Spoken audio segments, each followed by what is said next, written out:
আমার والذين يبيتون لربهم سجدا وقياما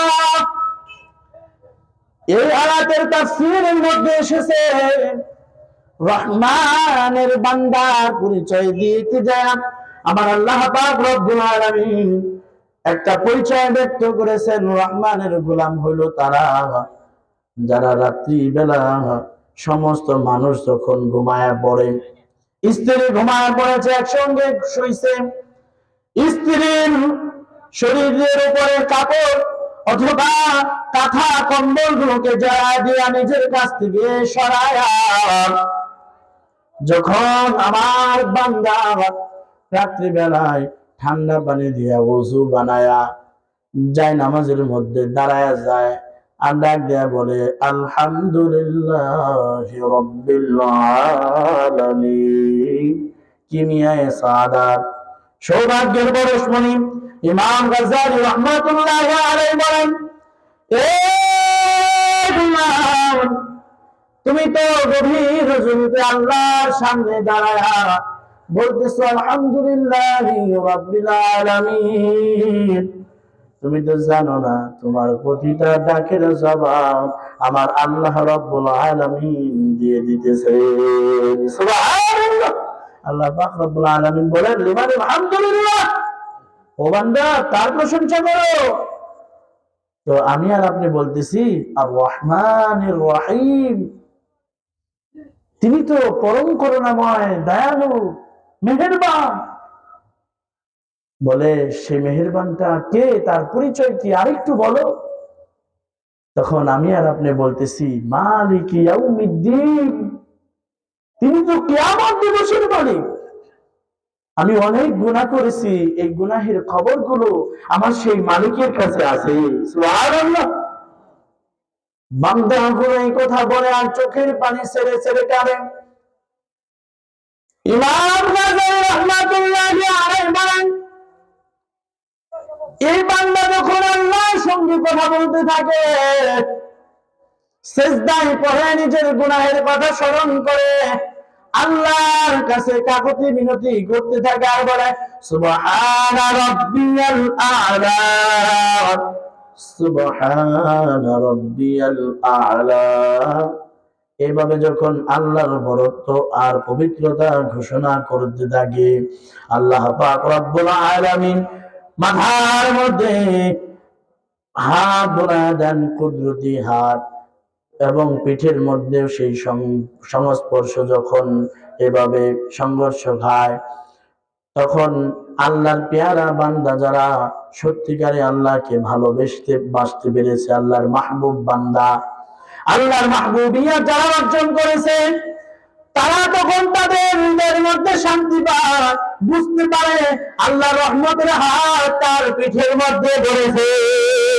সুবহানাল্লাহ। তোমার মালিক তোমাকে কি বলে জানো? তুমি বলতেছো আমার মালিক রে, দুনিয়ার সব যখন ঘুমায়া পড়েছে, কাক পক্ষী রতের পায় নেই, কোনো আওয়াজ নাই, সব নীরব নিস্তব্ধ। মালিক রে, এই মুহূর্তের মধ্যে আমি আল্লাহ পাক রব্বুল আলামিন, তুমি আল্লাহ পাক রব্বুল আলামিনের জন্য আমার আরামের বিছানাকে ছেড়ে দিয়া আমি জায়নামাজের মধ্যে দাঁড়ায়া গেলাম। ও আল্লাহ, মালিক গো, তুমি আমারে মাফ করে দাও, আমারে তুমি ক্ষমা করে দাও।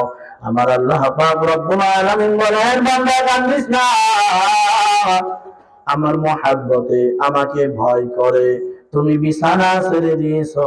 বান্দা তুমি জানো না, তোমার মহাব্বতে তোমাকে ক্ষমা করে দেওয়ার জন্য আমি আমার আরশ আজিমটা ছাইড়া দিয়া তোমার আসমানের প্রথম আসমানে এসে ঘাঁটি করেছি তোমাকে ক্ষমা করার জন্য। সুবহানাল্লাহ। বান্দা তুই আমার জন্য আরামের বিছানা ছেড়েছো, আর আমি তোমাকে ক্ষমা করার জন্য দয়ার রহমত গুলো নিয়া আরশে আজিম সাইরা দিয়া প্রথম আসমানে নেমে এসেছি। সুবহানাল্লাহ। জন্য বন্ধুগণ, আমার ভাইরা, দুনিয়ার মহাব্বত যত ছাড়বো আর আল্লাহর দিকে মহাব্বত যত বাড়াবো, লাভ আছে না লস আছে? আমরা লাভে থাকবো না লসে থাকবো? লাভে থাকবো। সব বোঝা বাদ দিয়ে আল্লাহকে যত বেশি বোঝা শুরু করব, তখন বান্দা দুনিয়ারও মজা পাবে, আখিরাতেরও মজা পাবে। সুবহানাল্লাহ। আর যারা শুধুমাত্র দুনিয়া পাওয়ার পরে আখিরাত ভুলে যাবে, আল্লাহকে ভুলে যাবে, তারা দুনিয়ারও মজা পাবে না, আখিরাতেরও মজা পাবে না। এই দুনিয়াতে খালি জ্বালা যন্ত্রণা দিয়ে একেবারে শেষ নাই। যা যত টাকার পয়সা, সে তত মনে হয় খুব শান্তিতে আছে, নাকি খুব কষ্টে আছে। এর জন্য ভাই দোস্ত বুজুর্গ, পুরা কথাগুলো বলা গেল না। আল্লাহ পাক রব্বুল আলামিন হাসরের ময়দানে জান্নাত দিয়ে দিবে, এবং আল্লাহ রাব্বুল আলামিন বলেন, ওয়া আজওয়াজুম মুতাহহারাতুন ওয়া রিদওয়ানুম মিনাল্লাহ আল্লাহু বাসীরুম বিল ইবাদ। সুবহানাল্লাহ। আল্লাহ পাক রব্বুল আলামিন বলেন, বান্দারে, আমি তোরে দুনিয়া তোর স্ত্রী, তুই ইবাদত করছ দেখে, মুখে দাঁড়িয়ে রাখছিস দেখে, পাঞ্জাবি পরে বুজুর্গ মতন চলস দেখে, তোরে ভালো দেখা যায় না দেখে তোরে ভালোবাসে না, চিন্তা করিস না, আমি তোর জন্য পবিত্রময় পরিচ্ছন্ন স্ত্রী ব্যবস্থা করে রাখছি। সুবহানাল্লাহ। স্ত্রী ব্যবস্থা করে রাখছি, তোর আদর যত্ন করব। পবিত্র, এমন পবিত্র, নবী আলাইহিস সালাম হাদিসের মধ্যে বলেন, এমন পবিত্র জান্নাতের ওই নারীরা যদি একজনে খালি দুনিয়াতে থুতু ফেলাইতো, তাহলে পুরো দুনিয়াটা খুশবুতে ভরে যাইত। সুবহানাল্লাহ। কোন পানির মধ্যে, তিতা পানির মধ্যে যদি থুতু ফেলাইতো, পুরো পানিগুলো মিষ্টি হয়ে যেত। সুবহানাল্লাহ। এমন স্ত্রী, তোর দুনিয়ার স্ত্রী ধরে ভালোবাসা, তাই কি হয়েছে? এই স্ত্রী রাত্রেবেলা তোর সাথে ঘুমাইছে, ফজরের সময় খালি দাঁত ব্রাশ না করলে একদিকে ঘুরে কিন্তু তাকান যায় না, গন্ধে তুমি বিছনায় থাকা বলো। তুমি তো জানো না, এমন স্ত্রী তোমার জন্য ব্যবস্থা করে রাখছি, যার প্রতিটা মুখের শ্বাসে শ্বাসে, নিঃশ্বাসে নিঃশ্বাসে তুমি এক এক রকম সুখ ঘ্রাণ পাইবা। সুবহানাল্লাহ। আল্লাহ পাক রব্বুল আলামিন দান করবেন। আল্লাহ বলেন, আল্লাহু বাসীরুম বিল ইবাদ, আমি আল্লাহ পাক রব্বুল আলামিন কিন্তু তোমাদের সব কিছুকেই দেখতেছি। আমার বন্ধুগণ, আমার ভাইরা, আমরা যেন মুত্তাকি হয়ে কবরে যাইতে পারি, সে তৌফিক আল্লাহ রাব্বুল আলামিন দান করেন। আমিন বলেন। মুত্তাকিদের গুণ এরপর আল্লাহ তাআলা বর্ণনা করেছেন। এক নম্বর হলো তারা ঈমানদার হবে, এরপরে আস-সাবিরিন ওয়াস সাদিকিন ওয়াল কানিতিন ওয়াল মুনফিকিন ওয়াল মুস্তাগফিরিন বিল আসহার। আল্লাহ রাব্বুল আলামিন ডাক দিয়ে বলেন, তারা ঈমানদার হবে, তারা সাবির হবে, ধৈর্যশালী হবে, এবং তারা হবে যে তারা ইতমিনানের সাথে রবের দেওয়া সমস্ত হুকুম গুলোকে তারা মাথা নত করে মেনে নিবে এবং কি পালন করবে। আর এদেরকে আমি আল্লাহ পাক রব্বুল আলামিন, তাদের আরেকটা গুণ হইল, তারা আল্লাহর দেওয়া জান মাল তারা আল্লাহর রাস্তায় মহব্বতের সাথে ব্যয় করবে, আর তারা শেষ রাত্রিতে আল্লাহ রাব্বুল আলামিনের কাছে ক্ষমা প্রার্থনা করবে। সুবহানাল্লাহ। এই মোট 6টা গুণ হইল মুত্তাকিদের। আল্লাহ পাক রব্বুল আলামিন এই মুত্তাকিদের গুণে গুণান্বিত হয়ে কবরে যাওয়ার তৌফিক আমাদের সকলকে দান করেন। আমিন বলেন। আরো জোরে বলেন আমিন। ওয়া আখিরু দাওয়ানা আলহামদুলিল্লাহি রাব্বিল আলামিন। আসলে মানে করতেছেন গজল গান। আলহামদুলিল্লাহ। বন্ধুরা আমার, তো যাই হোক, আল্লাহ পাক রব্বুল আলামিন, আমি তো আব্দুল মতিন তালুকদার সাহেবকে দেখে মনে করছি আমাদের বিশেষ বক্তা এসে পড়ছে। আলহামদুলিল্লাহ, বান্দা অনেক সুন্দর, স্মার্ট। আল্লাহ তাআলা কবুল আর মঞ্জুর করেন। আমিন বলেন। সত্যি এর দেখে মনে করছি। তো বন্ধুগণ আমার, আল্লাহ পাক রব্বুল আলামিন আমাদেরকে ডাক দিয়ে বলতেছেন যে মুত্তাকিদের জন্য আমি এই সমস্ত কিছু ব্যবস্থাপনা করে রাখছি। এদের গুণ হলো 6টা। কয়টা গুণ?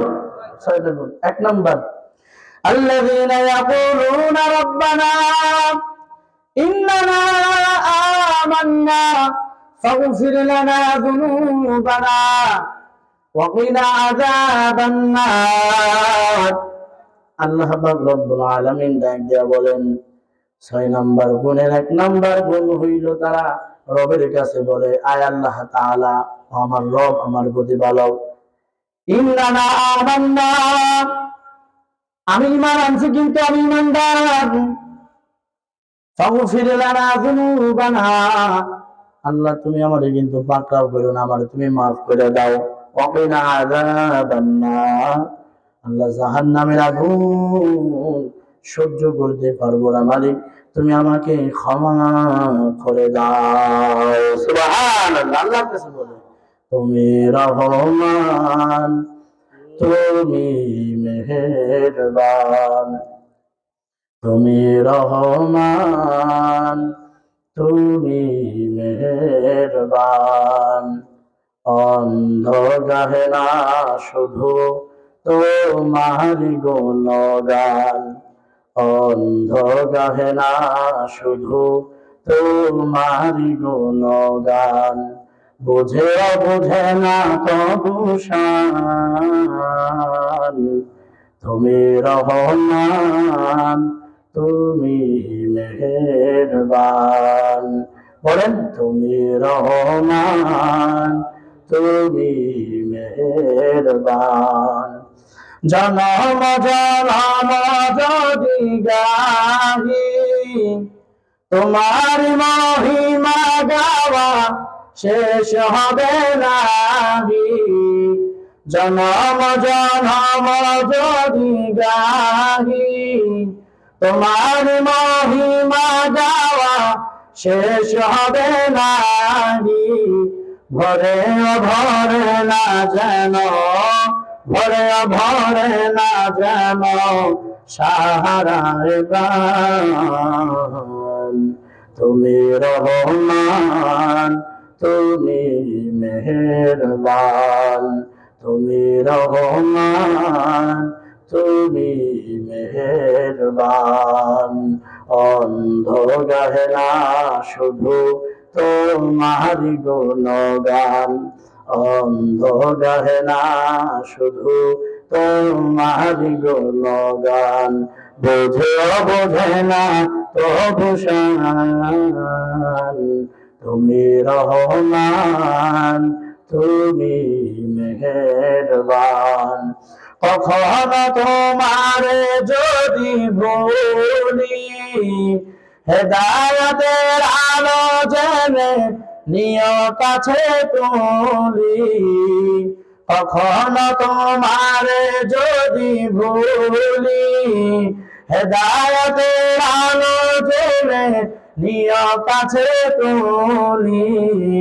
ঠাই দিও প্রিয়তম, ঠাই দিও প্রিয়তম ও গো দয়াবান।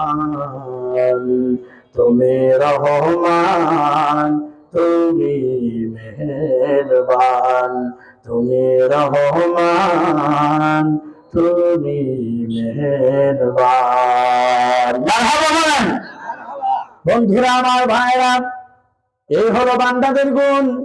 এক নাম্বার গুণ, আল্লাহ রাব্বুল আলামিনের কাছে ডাক দেয়া বলেন, ও আল্লাহ, আমি ইমানদার, ঈমান এনেছি, কখনো যদি আমি ভুল করে তোমার সঙ্গে শিরিক করে থাকি, কুফরি করে থাকি, আল্লাহ আমাকে পাপিষ্ঠদের কাতারে তুমি দাখিল করে দিও না। ও আমার মালিক আল্লাহ রাব্বুল আলামিন, তুমি আমারে কিন্তু তোমার বান্দাদের কাতারে রাখো। আমার জিন্দগিতে যত ভুল হয়েছে, যত অন্যায় হয়েছে, এই ভুলগুলো অন্যায়গুলো তুমি আমাকে মাফ করে দিও। সুবহানাল্লাহ। বলতে রাজি আছি তো নাকি ইনশাআল্লাহ? আমরা দোয়া তো করতে রাজি নাই, আল্লাহ দোয়া শিখাই দিতেছে। যেরকম ঠিক কিনা? আল্লাহ দোয়া শিখাই দিতেছে, আর আমি দোয়া করতে রাজি না। আর দোয়াটা হাত তোলার দরকার নেই, দোয়াটার দরকার নেই। খালি তাসবিহ পড়ুন, সুবহানাল্লাহ, আলহামদুলিল্লাহ, লা ইলাহা ইল্লাল্লাহ, আল্লাহু আকবার। খালি নামাজে পড়ে এগুলি পড়ে বাস শেষ দেব। আল্লাহ তাআলা কত দোয়া শিখাইছে। আর সবচাইতে দামি হাত হলো ওই হাত, যে হাত শাহ ওলিউল্লাহ মুহাদ্দিস দেহলভী রাহমাতুল্লাহি আলাইহি বলেন, যে হাত আল্লাহ পাক রব্বুল আলামিনের দরবারে উদিতমান হয় তুলে।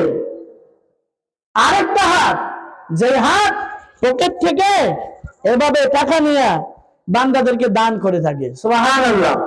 এই দুইটা হাত অনেক দামি হাত, ওই হাত অনেক দামি হাত যে হাতে তাকবীরে তাহরিম বলার সময় কান পর্যন্ত উঠায় বলে আল্লাহু আকবার, আল্লাহর জন্য হাত বাইন্ধে ফেলেছে। এই দুইটা হাত অনেক দামি হাত। বন্ধুগণ আমার ভাইরা, আমরা দোয়া করতে রাজি আছি না নাই? দোয়া করবো ইনশাআল্লাহ। দোয়া কত দোয়া আল্লাহ শিখাইছে। আল্লাহ পাক রব্বুল আলামিন ডাক দিয়ে বলেন, ও আমার বান্দারা, রব্বানা ফাগফির লানা যুনুবানা ওয়া কাফির আন্না সাইয়্যাতিনা ওয়া তাওয়াফানা মাআল আবরার। আল্লাহু আকবার বলেন।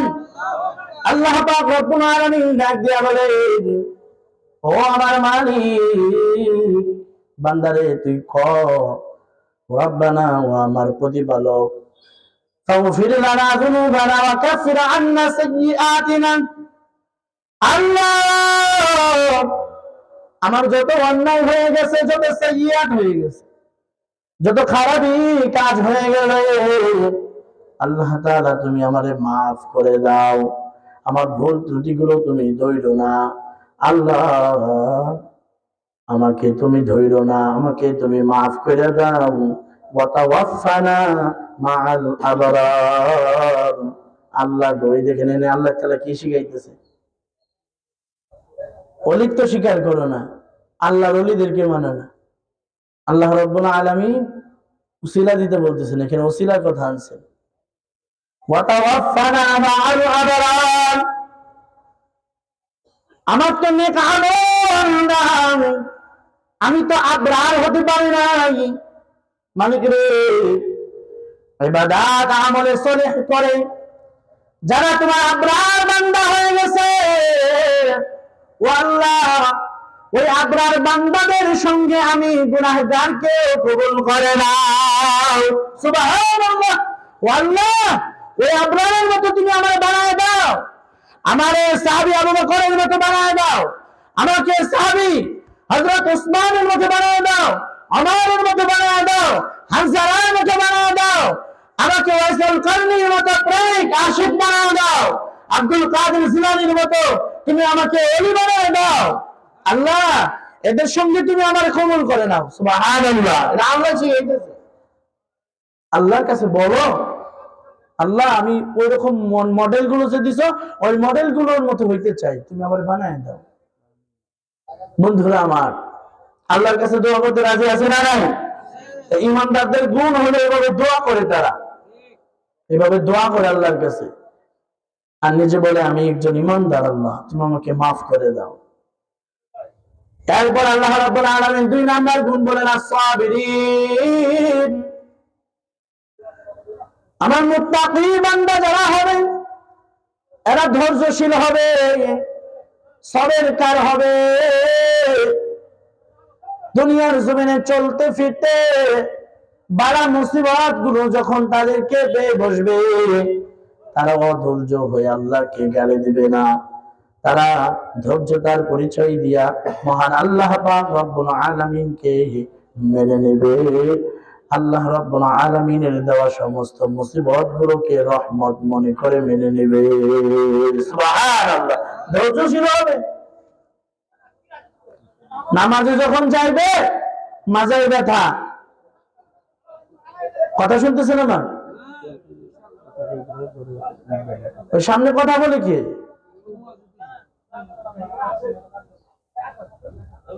আচ্ছা, আমি যেটা বলতেছি শোনেন। তারা ধৈর্যশীল হয়। কি হয়? ধৈর্যশীল হয়। মাজায় ব্যথা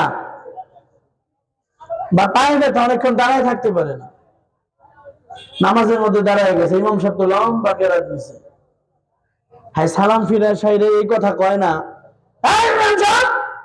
এত বড় লম্বা ফেরা হয় কেউ, আমি দাঁড়িয়ে থাকতে পারি না, আমার মাজায় ব্যথা, আপনি জানেন না? এগুলো বলে না। ধৈর্যতার সাথে সবের দার হইয়া বান্দা নামাজকে শেষ করে দেয়, আর আল্লাহর কাছে বলে, আল্লাহ আমার তো দাঁড়ায় থাকতে কষ্ট হয়, তুমি আমাকে সুস্থ করে দাও। সুবহানাল্লাহ। বান্দার কাছে নিজের অসুস্থতার ওজোর বেশ করে না। কার কাছে করে? আল্লাহর কাছে করবে। যা কিছু করবো আমরা কার কাছে করবো? আল্লাহর কাছে করবো। আল্লাহ, আমার তো দাঁড়ায় থাকতে কষ্ট হয়, আমার তুমি তৌফিক দাও, আমি যেন সুন্দর করে সবার মতো দাঁড়ায় দাঁড়ায় নামাজ পড়তে পারি, ইমাম সাহেবের মতন যেন দাঁড়ায় দাঁড়ায় নামাজ পড়তে পারি। এইগুলো বলে তারা, অধৈর্য হয় না।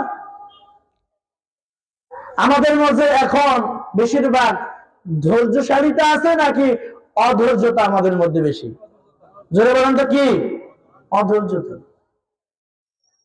মসজিদের মধ্যে ইমাম সাহেব খুতবার আগে বয়ান করে, এটা আমাদের রীতি বাংলাদেশে। এখানে তো হেদায়েতি বয়ান হয়, ইমাম সাহেব চায় কিছুক্ষণ এদের মধ্যে আলোচনা করে আমি দেখি একটু কথা বুঝাইতে পারি কিনা। আচ্ছা, কোন মসজিদ আছে নাকি ঘন্টা চুক্তিতে হুজুরে বয়ান করবো? এমন মসজিদ আছে নাকি যে হুজুরের দাঁড়াই বানাই করে খালি 2 মিনিট বানাই পড়লে আর 2,000 টাকা বেশি পাইবো? এমন তো নাই। হুজুরা তো বেশি বয়ান করে কেন? কারণটা কি এটা বুঝতে হবে। এটা বুঝতে হবে আসলে উনি কি বুঝাইতে চায়, কি বুঝাইতে চায়, ওনার মাইন্ডটা বুঝতে হবে, ওনার লক্ষ্যটা কি, ওনার উদ্দেশ্যটা কি, এটা বুঝতে হবে। এটা যদি বোঝা যায় তাহলে সব সহজ হয়ে যাবে। বুঝে না, এই ইমাম সাহেব এত লম্বা ওয়াজ করতেছে, সময় হয়ে গেল। কে ইমাম সাহেব বুঝে না? ইমাম সাহেব বুঝে না কখন নামাজ পড়াতে হবে, এটা চিনি বুঝে না? ইমাম সাহেব কি পাগল? 3 ব্যক্তির ইমামত নাই। কয় ব্যক্তির? 3 ব্যক্তির ইমামত নাই। 1 নম্বর হইল পাগল, যার মাথা সেন্স ঠিক নাই। হ্যাঁ, এক সময় হাফিজ ছিল, আলেম ছিল অনেক বড়, কিন্তু মাথার এখন সিট উল্টা পাল্টা হয়ে গেছে। এখন তারে কি ইমামতিতে দাঁড় করানো যাবে? যাবে না। 1 নম্বর পাগল। 2 নম্বর নাবালক, যে নাবালক অবুঝ, বুঝে না, পরে ইমামতিতে দাঁড় করানো যাবে না। 3 নম্বর মহিলা, কোন মহিলা ইমামতি করতে পারবে না। বন্ধুরা আমার, তাহলে তো আপনার মসজিদের যিনি ইমাম, তার আশা করি 3টার একটা গুণও নাই। তিনি মহিলা না, তিনি অবুঝ না, তিনি পাগলও না। তিনি সজ্ঞানী একজন আলেম দ্বীন। তাকে আপনি চেক করে অনেক যাচাই বাছাই করে দেখে বুঝে ইমাম হিসাবে রাখছেন, এরপরে তাকে আবার কাউন্টার দেন কেন?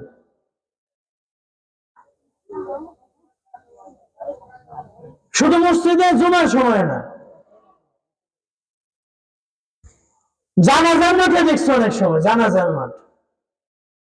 মাঠ শেষ সময়, লাশ সামনে, এ কথাটা চিন্তা করেন। আহারে, এই যে লাশটা সামনে, এই লাশটা যদি আমি হইতাম, আর যিনি লাশ হয়ে আছে ইনি যদি আমার জায়গায় দাঁড়াইতো, তাহলে কি অবস্থাটা হইতো? এই যে একটা কল্পনা ঝল্পনা, চিন্তা ভাবনা, একটা মুরাকাবা, মুশাহাদা, এগুলো আমাদের মধ্যে তখন কাজ করে না।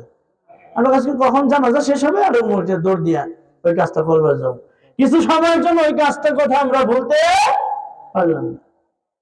কি আশ্চর্য বিষয়, সেই সময় মানুষ টাইমের দিকে খেয়াল করে। ওখানে হেদায়েতি বয়ান হইতেছে। এই জন্য আমার বন্ধুগণ, কোন বিষয়ে আমাদের অধৈর্য হওয়া যাবে না। বন্ধুগণ আমার, ভাইরা আমার, বন্ধুরা, 1 নম্বর গুণ হইল তারা ধৈর্যশীল। মাঝে মাঝে আল্লাহ পাক রব্বুল আলামিন বান্দাগুলোকে পরীক্ষা করে থাকে। আল্লাহ রাব্বুল আলামিন বলেন, ও বান্দা, আমি তোমাদেরকে মাঝে মাঝে পরীক্ষা করব। কি দিয়া পরীক্ষা করব? ক্ষেত খামার ফসলাদি, সন্তান সন্ততি, এবং কি তোমাদেরকে আমি পরীক্ষা করব খোদা দিয়া, তোমাদেরকে আমি ভয় দিয়া পরীক্ষা করব। সুবহানাল্লাহ, পরীক্ষা করব। তোমার পেটে অনেক ক্ষুধা, মুখ জবান সবকিছু ঠিক আছে, জিহ্বার স্বাদও ঠিক আছে, কিন্তু সামনে খাবার আছে, তুমি খাইতে পারবে না। সামনে খাবার আছে, তুমি খাইতে পারবে না। কেন? ডাক্তার নিষেধ করছে, এই খাবার খাইলেই ডাইরেক্ট অবস্থা খারাপ হয়ে যাবে। নারায়ে তাকবীর, নারায়ে তাকবীর। বিশেষ বক্তার আগমন, বিশেষ বক্তার আগমন। মাহফিলের পক্ষ থেকে লাল গোলাপ শুভেচ্ছা। আল্লাহ পাক রব্বুল আলামিন হযরতকে সহ আমাদের সকলকে কবুল আর মঞ্জুর করেন, আমিন। আল্লাহ পাক রব্বুল আলামিন, আমি বাড়াইলাম না এই সময়, কারণ হুজুর এসে বসে এমনিতেই মনে হয় অনেক সময় হয়ে গেছে। আমি ভাবতেছিলাম কোনো সমস্যা হইলো নাকি, হুজরত আসছে। হ্যাঁ, আলহামদুলিল্লাহ আমাদের মাঝে হযরত এসে বলেছেন। আমাদের মাঝে অনেক আলেম ওলামা আছে। আল্লাহ পাক রব্বুল আলামিন আমাদের সকলকে কবুল আর মঞ্জুর করেন, দ্বীনের জন্য কবুল করেন। আল্লাহর শেষ একদম সুমহান মর্যাদাময় নিয়ামত জান্নাতের জন্য আমাদের সকলকে কবুল আর মঞ্জুর করেন, আমিন। ওয়া আখিরু দাওয়ানা আলহামদুলিল্লাহি রাব্বিল আলামিন। আসসালামু আলাইকুম ওয়া রাহমাতুল্লাহ।